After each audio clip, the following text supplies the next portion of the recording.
இன்றைய காலகட்டத்தில் வளர்ந்து வரக்கூடிய டெக்னாலஜினால நன்மை ஏற்பட்டாலும் பெரும்பாலும் தீங்காகவே அமையுது.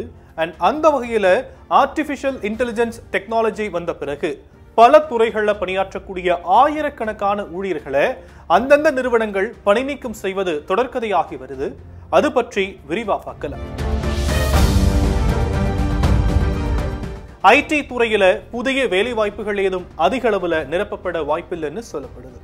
பொதுவா ஐடி நிறுவனங்கள் ஒவ்வொரு ஆண்டும் குறிப்பிட்ட எண்ணிக்கையிலான ஊழியர்களை பணிக்கு எடுப்பாங்க. ஆனா இந்த வருஷம் அந்த வாய்ப்பு குறைவாகவே இருக்குன்னு சொல்லப்படுது. அந்த வகையில மெட்டா நிறுவனம் இப்போ ஊழியர்களை பணி நீக்கம் செய்ய இருப்பதா சொல்லப்பட்டிருக்கு. நிறுவன மறுசீரமைப்பு நடவடிக்கையா மெட்டாவில் பணிபுரியக்கூடிய சுமார் 600 ஊழியர்களை பணி நீக்கம் செய்ய உள்ளதா அந்த நிறுவனத்தோட AI பிரிவு தலைமை அதிகாரி தரப்புல சொல்லப்படுது.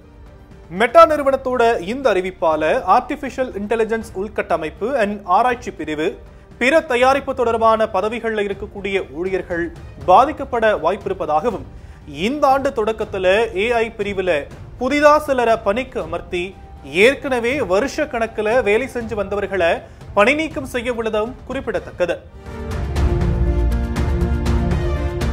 IBM நிறுவனம் சுமார் 8000 ஊழியர்களை பணி நீக்கம் செஞ்சாங்க.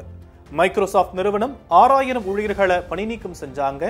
இது அந்த நிறுவனத்தோட உலகளாவிய பணியாளர்களின் எண்ணிக்கையில 3% சொல்லப்படுது. 2023ஆம் ஆண்டு முதலே மைக்ரோசாஃப்ட் நிறுவனம் பணியாளர்களின் எண்ணிக்கையை குறைக்கும் நடவடிக்கைகளை மேற்கொண்டு வருவது குறிப்பிடத்தக்கது. கோவிட் காலகட்டத்துக்கு பிறகு அமேசான், கூகுள், மெட்டா, மைக்ரோசாஃப்ட் போன்ற முன்னணி நிறுவனங்கள் 2022ஆம் ஆண்டுல சுமார் 1 லட்சம் ஊழியர்களை பணி நீக்கம் செஞ்சாங்க. ஆர்டிபிஷியல் இன்டெலிஜென்ஸ் சொல்லப்படும் செயற்கை நுண்ணறிவு தொழில்நுட்பம் ஒரு பெரிய மாற்றத்தை ஏற்படுத்தி இருக்கு. இந்த பணி நீக்கத்துக்கு பின்னால வியாபாரம் மோசமா இருப்பதோ இல்லனா AI பயன்பாடு காரணமோ இல்ல, பண பிரச்சனை தான் முக்கிய காரணமா இருக்குன்னு சொல்றாங்க தொழில்நுட்ப வல்லுநர்கள். இருந்தாலும் நிறுவனங்கள் ஆர்டிபிஷியல் இன்டெலிஜென்ஸ் உடைய திறமை முதலீடுகளுக்கு முக்கியத்துவம் அளிப்பதால ஊழியர்களின் எண்ணிக்கையை குறைப்பதான பார்வையும் முன்வைக்கப்படுது.